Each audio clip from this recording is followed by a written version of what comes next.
Tabletop Talk.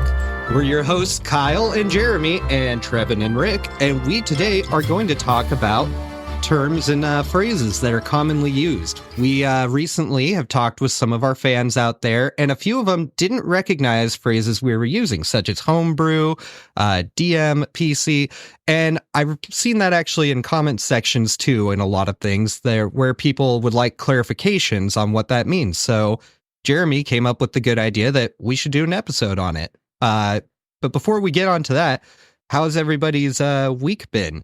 I know we all just saw each other the other night. But Yeah. It's been fantastic. I just got to see Blink-182 over at the Gorge. I'm jealous. Like, literally got back into town this afternoon. Super great. It was absolutely wonderful. It is probably, I think it's the third time I've seen him, but the first time I've seen him with Tom DeLonge. Nice. Since, 2010 maybe, 2009. Wow. Whenever Neighborhoods came out. I was going to say, when they got back together. That's the concert I went to. Yeah, over at the White River Amphitheater. And they had him go upside down drumming. That was so cool. So all Travis did was just get raised about a good 20 feet into the air and then played like 4 songs up there. But he like wasn't strapped in because he wasn't swinging. So Travis Barker is kind of like, I think it's Audio Adrenaline. Back in the day, their drummer used to come up on suspenders and drum while doing all sorts of crazy stuff.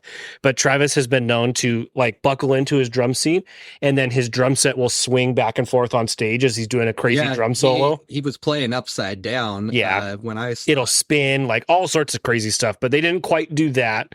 But it was super neat. And having seen them with Matt Skiba as one of the front men a number of years ago now, it was almost 10 years ago. And then having Tom come back, being a self-proclaimed, like, huge Tom DeLonge, like, follower. Like, I have everything to the Stars media. I've got all the Angels and Airwaves stuff. I've got his books. Like, Tom DeLonge could, like, poop on a plate and say that it was, like, escargot, and I'd probably be first in line to try and order some. Like, oh, gosh. Producer yes, the guys, but I don't think he would even go for that. I joke with my wife that Tom could start a cult. I joke with my wife that Tom could start a cult, and I'd probably try and convince her to have our family join the cult. Rick, that I can you reveal.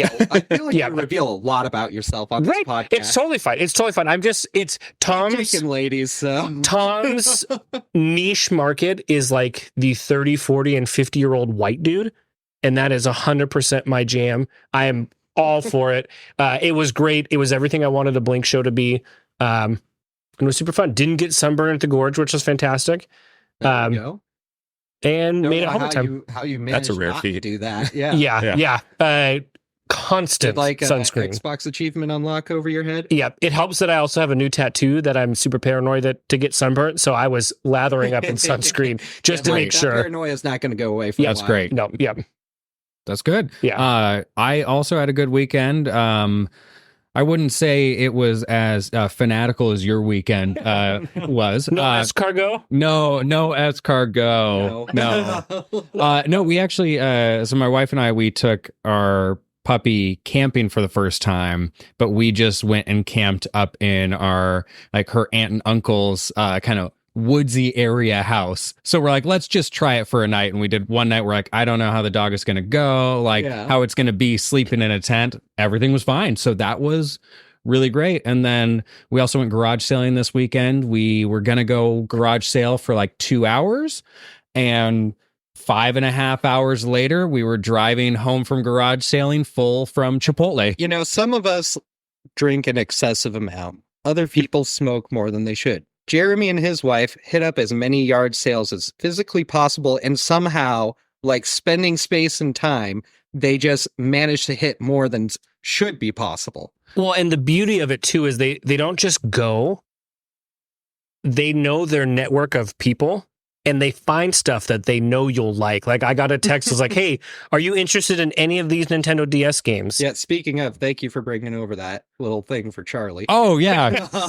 It is a skill that you have. Half of Charlie's play stuff in the back where like finds from Jeremy and Katie just driving on the road and going, hey, here's a place that, do you guys need one? Yeah, I mean, it's now our, I guess, annual summer goal is to get Charlie a new place that we find somewhere. Well, it's great because, that stuff's expensive. And if you're finding that stuff and all, I appreciate it. I'm happy to go pick it up and whenever. Yeah, so I guess actually, Rick, it was a very fanatical weekend for me because I am a hardcore yard sailor. You are. Yes. You are. Keep those coupons, Sharon. What about you, Trevin? Yeah, it was super good. Got my oldest son a little motorcycle, and so I saw that picture you showed Charlie. He just rips around on it, but he can't reach the ground yet. So I'm holding him. So I am spent today. I can barely walk, but he knows how to do the throttle by himself. So is it like an electric? Yeah, it's like, oh god, if it was gas, me and him. Well, I guess I meant, or like, was it a physical powered one, like a normal bike or something that looks like? I didn't get a good look at it. Oh, I mean, it looks just like a little, Yamaha or Honda 50, but it's electric and it has a speed setting. So you said it's like speed 1, it can only go like 5 miles per hour. But like pit bikes should be. I was gonna say, I would just ride that around town. You know how great that would be? I don't need to go super fast. I barely am hobbling around as is. I can't. I mean, once they get a little bit older, I can't wait to go take them out riding, get them some little 50s. But yeah, it was great. I can barely walk, but it's good. I did find they sell training wheels for it. Okay, yeah. My back, yeah. That would be perfect. Yeah, man. Is there anything more badass than a motorcycle with training wheels on it? Like that seems like the coolest thing. Like hardcore. I really want to get into this. I could picture, but I also need help with balance and just rolling down the street. Granted, maybe on speed setting 1 at like 5 miles an hour, but it's just this super dope little pit bike with training wheels on it. Like picturing like Ghost Rider riding around, like with like just the little training wheels. Also, give me your soul. Yeah. Like imagine rolling up to a job interview with that and they see you ride up, they just have the paperwork already set. They're like, we just need you to sign here to get your insurance and your benefits all set. Yeah, welcome to OSHA management. Yeah. All you did was come in to pick up, batteries for it. Yeah, perfect. Yep. So what salary do you want? Yeah. So you're setting them out, you're setting your son up perfectly. Yeah. That's awesome. Well, I ended up working really hard all weekend on the studio down here, and we were just recently donated from our friend and guest host in the past, Anthony, donated an actual gaming table him and his buddies built. So Anthony, shout out to Anthony. Thank you. We love you and appreciate you. So I've been sanding it down. I'm ordering a few other things. I have a speaker cabinet that is going underneath it that I'm currently painting blue and going to put our logo in gold on it. It's going to be the main support for the table, followed by some other legs I'm going to get for the corner just to make sure when Jeremy jumps on the table, it doesn't just tip over and such. Hey, it should be a sturdy enough table for that. I've seen It's Always Sunny where, Mac tries to flip the board game. So you just have to bulletproof this for me. Wonderful advice if it's coming from It's Always Sunny in Philadelphia. Oh, Danny DeVito. Yeah. Well, Jeremy, this was kind of your idea, so I'll let you go ahead and have us go down the list the way you feel is most appropriate. Yeah, I think this idea is great. And I mean, for starters, what nerd does not love a glossary? Yep. It's big enough that it's going into the new core, at least the spell glossary is going into the new core book. Like, glossaries are a big deal. They're great. I mean, we love the appendices written by Tolkien. We love this stuff. We live for this stuff. And for that reason, we are going to give you your own terminology to understand right now. We're going to go through a few different categories. Our categories are game creation, characters and monsters, rules and reference, and in-game. So starting off with game creation, we're just going to start off with RPG. I'm going to start us off with that one. So if you've ever played, I don't know, Knights of the Old Republic, the old Star Wars game. Oh man, I just had the game, Commander Shepard, Mass Effect. Mass Effect, yeah. RPGs are role-playing games, and traditionally those are defined by characters with skills, abilities, and gadgets and gizmos that you get to increase or improve as your character levels up. And that is exactly what, outside of a video game, of course, but that's what D&D is. Dungeons and Dragons is a role-playing game where you get your characters. It's all based on level, like growth, and it's all ability set. It's a good way to learn math too. Yes. Yeah.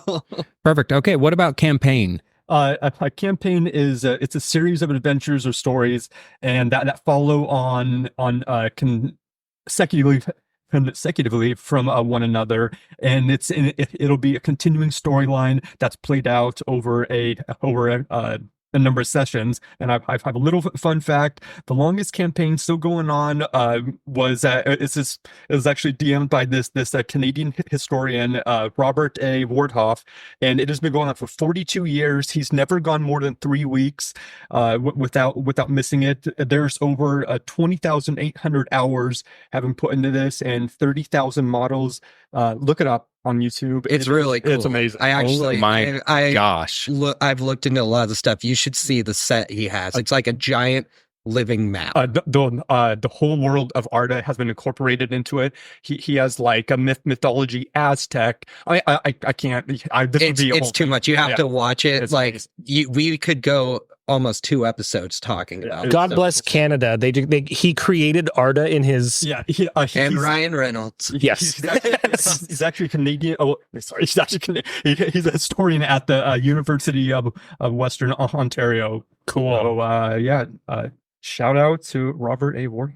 And shout out to Dr. RPG for giving you a cool fact with the terminology. Yeah, thank you, Dr. RPG. I thought my Mass Effect name drop was going to be cool, and here we are with a 42-year-old campaign.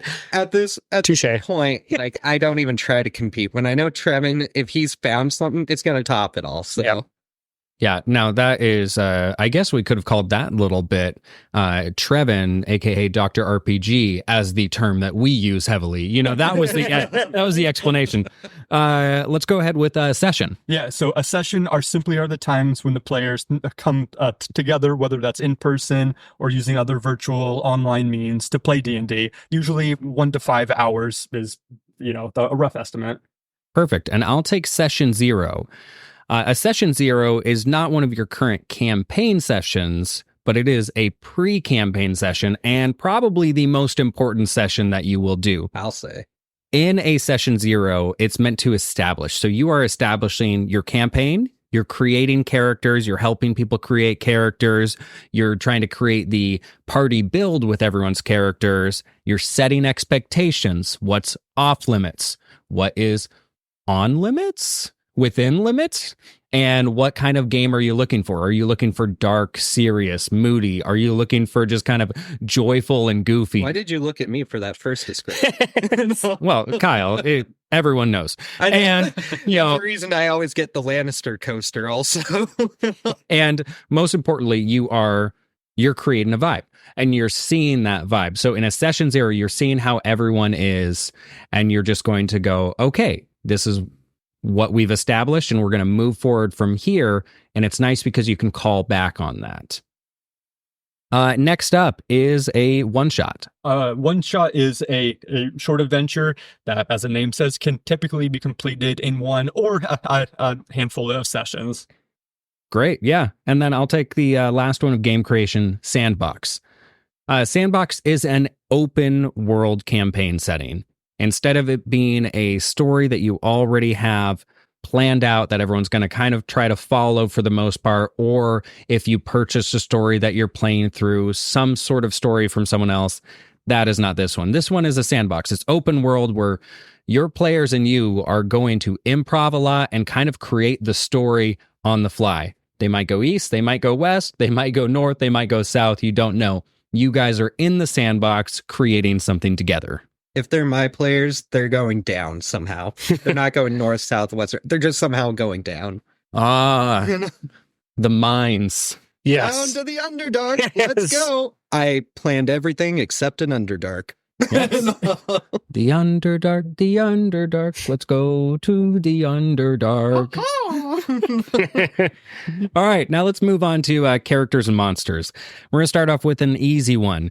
DM, GM, Keeper of Secrets. All right. So DM is a term you hear a lot, and it stands for Dungeon Master. There's many variations of that, such as GM, which is Game Master, and in other games, such as Call of Cthulhu, you have neither. You have a Keeper of Secrets.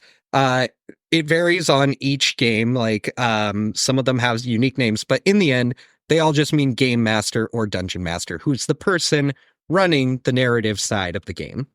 Perfect. Next up is PC. Yeah, those would happen to be you, the player characters. That's right. A PC is the characters you guys create, and in turn, if someone refers to a PC, they're just referring usually to the party and the reactions of the actual players. And what about NPC? NPCs are the non-playable characters that are controlled by the DM, and they can interact with players as a friend or foe.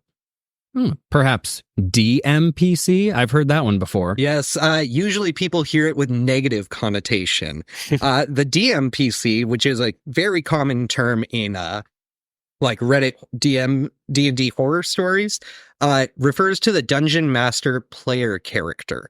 So this is when the DM decides that they want to have a character in the game as well. Some experienced DMs, like myself, and I believe your brother mentioned he does this too, we'd like to make a character that is someone who can come in and out if the need arises. Just like, oh man, it's a night, everybody's rolling nat ones for some reason. But the reason it's usually brought up in a bad sense is a lot of players or DMs want to make that before they have the experience to understand how to properly do so. And so you'll hear in a lot of horror stories like, oh man, this is literally a god tier character that's apparently helping us and we're not doing anything anymore. That's fair. That's fair. But there are good ones. So okay. If your DM does it, give them a chance and let them know if it's a problem.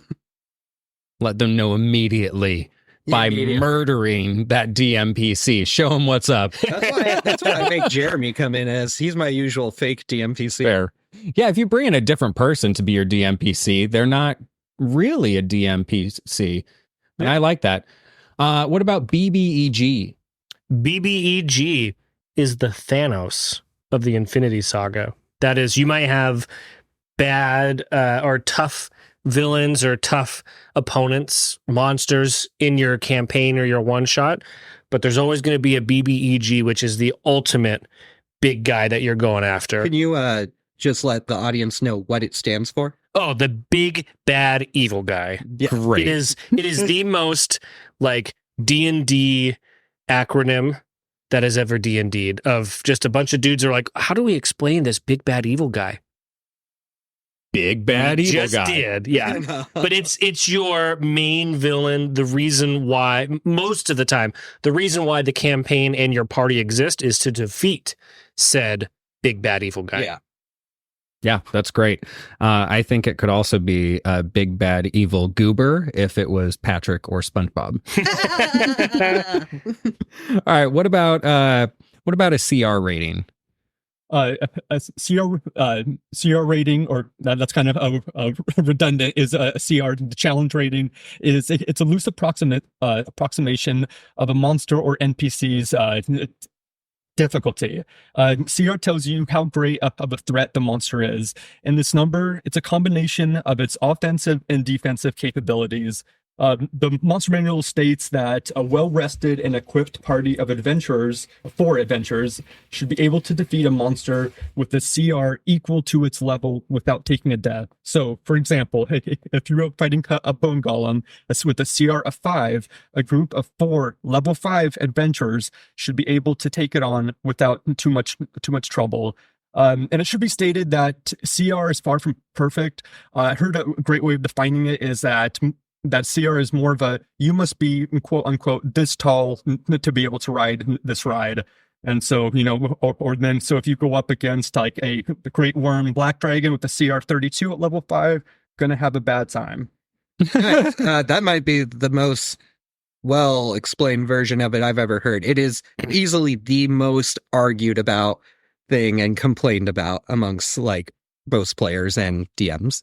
Thank you. And then one thing, because this was confusing to me as a new player, sometimes you'll see a CR, I almost said CR rating again, a CR as like as 1/4 or something, and this it means just what you think of it. It's literally 1/4 of one. So if you have a CR like a garden gnome with a CR of 1/4, that again, one level 1 adventurer should be able to take this on. So that's what it means. It's no other simple things, but that was just something that was confusing to me. Your low CRs, like your 1, 2, into your 4ths, halves, 8ths, come into play for your druids, where you can wild shape, or when you can conjure animals. Depending on what their CR is, you can conjure either more of them or more powerful ones, depending on their CR. You're just saying that because you're playing a druid in our campaign. 1000%. Yeah. And I mean, speaking of our campaign, we have 5 level 5 characters. What would you be more afraid of? 5 CR5 rating creatures to go against, or 100 garden gnomes to go against? I think we've just introduced a topic for a future episode. Hold on. If we're going to just quick note on that, it depends how many knights are fighting these gnomes. That's a very big TikTok trend going on right now. I know Jeremy doesn't have TikTok, but you actually just opened a whole can of worms and all. So we will have to get into that later. It's the 1 elephant-sized duck or 10 duck-sized elephants. Which would you like? Which would you fight?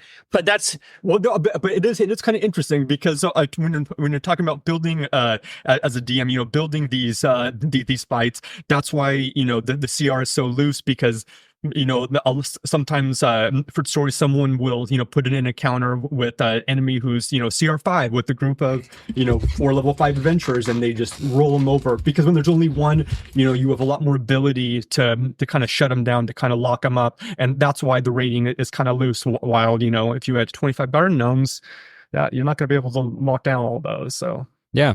All right, moving on from CR rating is action economy. Action economy. This is a term that's used, and it refers to your character's access to their movement, action, bonus action, and reaction within their turn. So, for example, a rogue makes a 30-foot movement. He or she then stealth attacks as their action, and then use the bonus action to disengage, and they have their uncanny dodge as a reaction that will half their damage during that turn. If they were to use all those, that would be using their full action economy. And this is definitely a debated topic, but general consensus is that to maximize action economy, you are trying to effectively, that's the important part, is make use of your movement, action, bonus action, and reaction, using it in ways that are impactful. So for example, as a cleric, that was my first character I had. I never really used my bonus action too much. Part of that I was new, but also just wasn't too much to do until I found the spell Spiritual Weapon, which I could cast as a bonus action, and then from then on, now I could use my bonus action to move and fight with that, so giving myself an extra damage output. Great. Now we're at rules and reference, starting with PHB. The holy text, if you will. It's the player's handbook. That's basically, in order to play D&D, you've got to have access in some manner, digitally or physically, of the player's handbook, because that's going to teach you your character races, your classes, equipment and weapons, armor, spells, some monsters. I believe the player's handbook also even has one. It has the majority of the actual rules of how to play. Yes, and it has even one campaign setting in it. No, not in it. No. In the Dungeon Master's Guide, they do have I think 2 small dungeons that they have you can do in there. But it's your starting point for anything and everything as a character. Yeah, and a player. Or a DM even sometimes. Yeah, I've DM'd with only the player's handbook. You really don't need the Dungeon Master's Guide. It just has very unique ways to try and help. It's kind of like a guidebook in the sense of you don't need it for rules, but it has some good references and ideas and clarifies certain rule makings and such. And on that note of rules in the player's handbook is RAW, or as I always read it, RAW. So RAW is rules as written. Oh, So I thought it was a wrestling thing. no. Let's not get anyone started on that, because that would be a whole other podcast for that fandom, and I do not want to offend. Rules as written. It is, as it said, it's how it is written. It's the rules that are written on the player's handbook. It's just, hey, this is the text. That's the rule. Now, this kind of goes in hand with RAI, rules as intended. Rules as intended is what the game designers intended when they wrote those rules as written. And that can be a point of contention between players and DM, because intentions are very difficult sometimes to figure out. Granted, sometimes like Jeremy Crawford or other game designers will tweet different rules as intended on what they meant and updates, or they'll say that the next player's handbook, the one upcoming in September, will have those things in mind. But those are the two. It's rules as written, rules as intended. But my most important rule combining those is the DM and players ruling. You guys both read them. You might debate, you might yell, you might bribe, but you figure out the rules together. Yep, because you can't play a game if you don't agree. And along those lines, there is one of those you forgot. It's a ROUS. That stands for rodents of unusual size. I thought you were saying rules of unusual size, which some of the rules are very large. There are some that it's like, what were they thinking when they did this? Or too small, where I'm like, no, I need more info. This doesn't give me anything. Grapple gets brought up. Yeah. Now, here's the... Hashtag previous episode. Probably the best rule is our next one. It's the rule of cool. Oh yeah. Oh, yeah. Oh, yeah. Sorry, I said the wrestling thing. That's what stuck in my head. That's fine. Rule of cool is your ability to bend the rules a little bit, dependent on your DM, if something plays well or how cool it is. So it's kind of your ability to tinker a little bit in the moment, and really plays off like the improvisation. And if something plays well and it works well and it's cool, up to your DM to decide, but it allows you to kind of tweak some of the mechanics or physics or what have you in your game if it helps out a little bit. Yeah, and I think that's a way of describing it, because there's no real way of describing it. Yeah, it just, if it plays well and your DM's on board with it and it doesn't necessarily follow the normal mechanics. Or sometimes it's just so out of the box that the DM's impressed and like, you know what? I'm going to just let you have it. Yeah. Yeah, it's cool. And you can't always explain what cool is, but you know it when it happens. Mm-hmm. Well, yeah, it's like Darth Maul's double-sided lightsaber. Like, rule of cool. Was like the rule of cool, 100%. Yeah. There had never been double-sided lightsabers before in Star Wars before that moment. I don't even think in any of like the legends at that time. In the original stuff, the only real bizarre one they had was they had a couple of the pikes and there was the lightsaber whip. Yeah. See, Darth Maul shows up, does that moment that every Star Wars fan knows of, the second lightsaber showing up out of the same hilt. Boom. Rule of cool. Everything changed. That was just the best. Yep.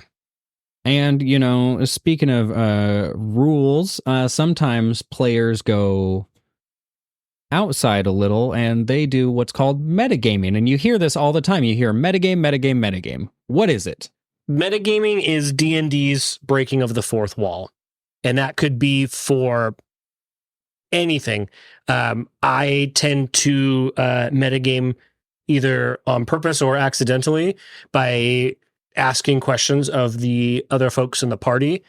And sometimes that's a genuine question that it's like, hey, I need to know this about your character, assuming that my character actually already knows it, but I just need to now know it as the player. But you're asking things outside of the like narrative of the campaign to help, assist, or anything. Or you're asking a question that doesn't fit the vibe and it just is out of the realm a little bit. Metagaming can be good. Metagaming can be bad. It can be both. It is very much similar to the rule of cool, where it's very situational on if it's going to be cohesive or destructive. Well, and there's a term we didn't bring up, and you kind of described it in there. And I feel like that it's the good version that you were initially describing. The term is over the table. Yes. And I don't know why we didn't think about that when we made the list. That's on me because I just realized it. But over the table is essentially, like Rick said, you talk about the game over. It's like, this is not in character. I'm not doing any of these things. Yeah. I want to know this. Would my character, like when you ask your DM, like, would my character know this about our campaign? Obviously, as players, we know certain things that maybe our character doesn't. So part of the draw of this like role playing is that you've got to get into your character.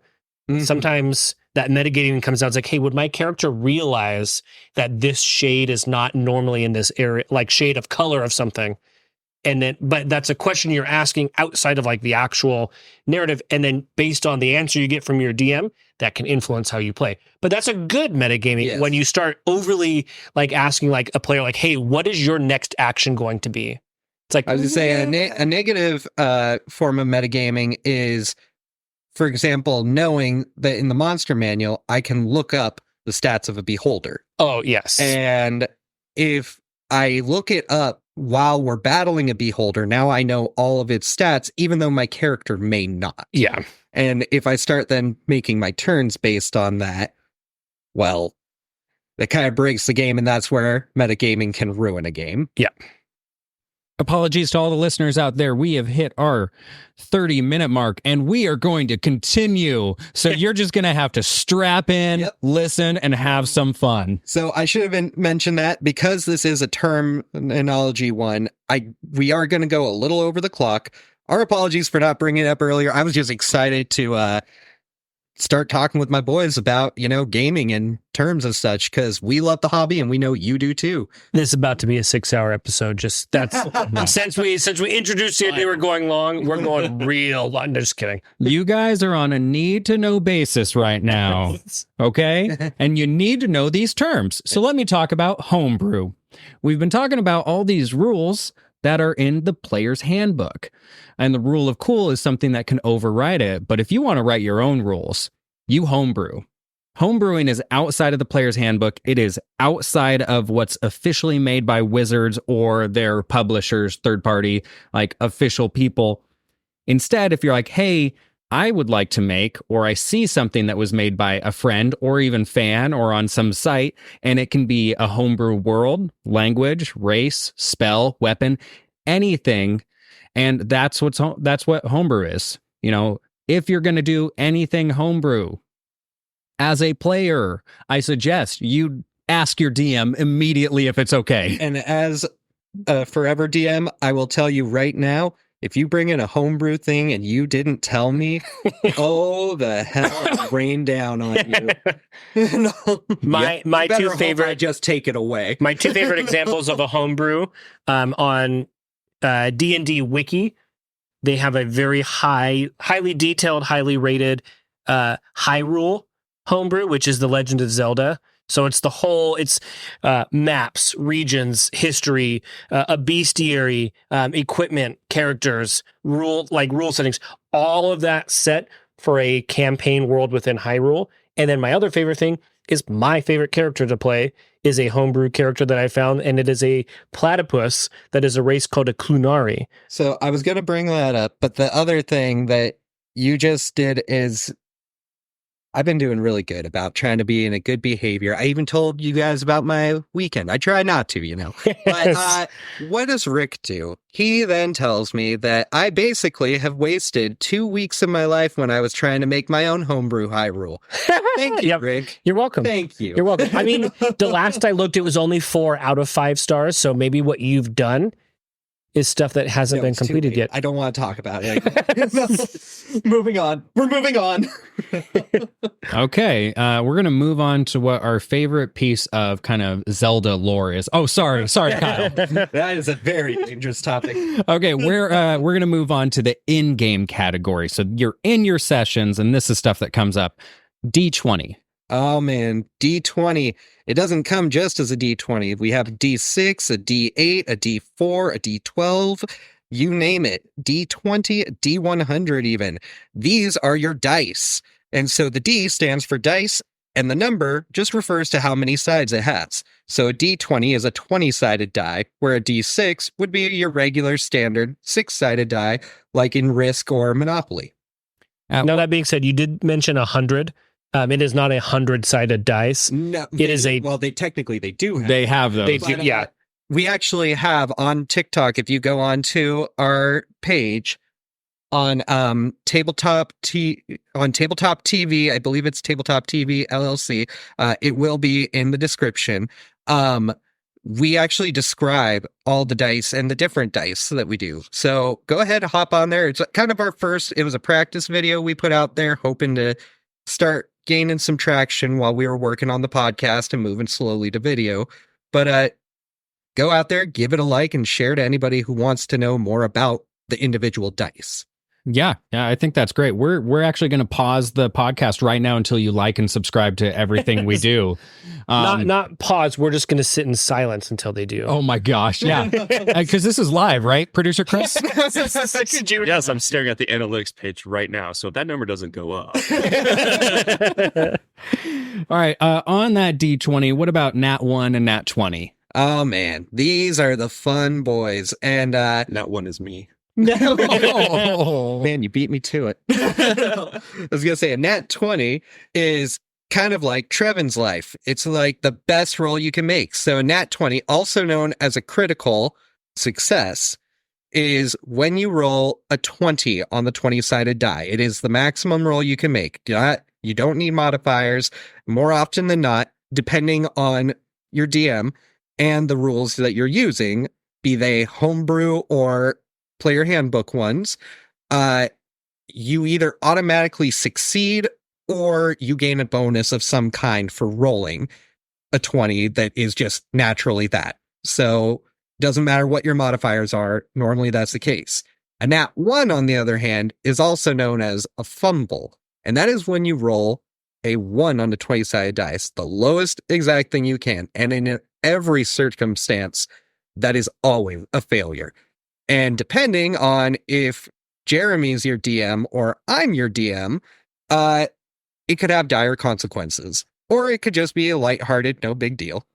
Like dire consequences, like our next term, bloodied? Oh, I wouldn't worry about that. But if we're going to talk about bloodied, I believe that's the next one on our term. This one is, I think there's going to be a lot of older players who know this term and more newer players who've probably never heard the term bloodied, because it used to be an actual rule set back in about 3.5 and probably even before that. And it's just a way of referencing when an enemy is halfway through their hit points. So instead of the DM, because generally you don't know how many hit points a creature has, but your DM does, and saying that the creature is bloodied is a way to let the party know you've reached about the halfway point. Great. What about AOE? I've seen that in D&D and then games as well. Yeah, AOE stands for the area of effects, and spells or abilities that can affect multiple targets within a designated area rather than a single target or point. And some examples, you can have Burst, which is an AOE type that emanates out from a single point in all directions. Cone, AOE type that starts at a specific point and expands out in a shape of a cone, which also sounds really hard as something to measure if you don't have some kind of physical guide or map or figure. Like that would be tough to do cone. But and then Cylinder, AOE type that affects a certain radius and height, which creates a cylindrical shape. Emanation, AOE type that radiates from caster or an object in all directions. Or Line, which is AOE type straight, just a straight line from the caster. There are other ones, radius and sphere, but yeah, area of effect.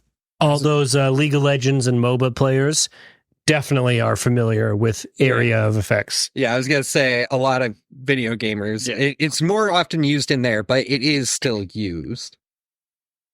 AOE, like a fireball, I think would be a great way to do a TPK. What's a TPK? Ooh, TPKs, total party kills. They can be disastrous, or extremely effective and useful. Just really depends on the campaign setting, your party size. Way back long time ago, early on in this podcast, we talked about our origins of how we started playing. I started playing role-playing games in a club in middle school where there were more people than could be playing at any one time. And a TPK, a total party kill, is a great way to cycle in new players. Because your entire playing party their characters are dead. They're killed.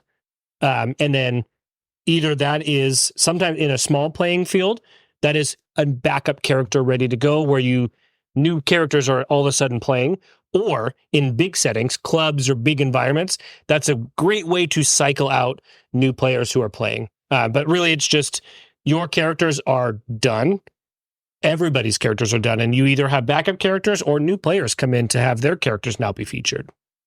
Great. And, we're going to do this last term, this in-game thing that DMs do. And we saved this one for one of our guest hosts, Anthony. Anthony, if you're listening right now, this one's for you. We're going to go around and each of us, including producer Chris, if he wants to, is just going to say this term. And I will start. Railroad. Railroad. Railroad. Railroad. Railroad. For you, buddy. We love you. Thanks for the table. Now, railroading is when a DM gets players from point A to point B, no matter what. They go, you're hopping on the train and we're going that way. You're like, well, I was thinking this tavern kind of had a cool, actually the tavern blew up. And it was from the BBEG that you've been trying to find this whole time. You know, that cool bartender that you were flirting with? Well, she's dead. So you better go fight the BBEG. Railroading is a very strong point of contention, and it is a blood boiling thing that many players have had really bad times being railroaded into campaigns and stories. Now, I will say, credit to Brennan Lee Mulligan that he explained one time, hey, is it railroad or sandbox or whatnot? He's like, honestly, railroading. He's like, most of the time what I do, he's like, I like to think of it as a water slide. The players are going to try to get from point A to point B, the top of the water slide to the bottom as quick as they can. And you're trying to add turns so that it's fun. And so that at the end, if they choose this path or that path, you've created this really cool water slide. So Brennan. He's a good guy to. Yeah. He should consider doing it professionally. Yeah, a little and a little indie DM. Brennan, if you're listening to this, I don't know how you got here, but thank you. Yeah, I don't know. We shouldn't have turned up on your feed. No. So it's to get in the chat I said the one time. Yeah. The one time I said it. Now that brings us to the end of our podcast today. Thank you for going along with us. I know that we went a little bit longer than usual, but that's railroaded you into it. That is exactly what I was going to say. We are gonna railroad this to the finish line, I guess. I'm just going to say railroad one more time, and if anyone else wants to say railroad, this is the time. Railroad. Railroad. Railroad. Railroad. And with that, we leave you to your own railroads. If you like this, like and subscribe. We love you guys. Have a good rest of the evening.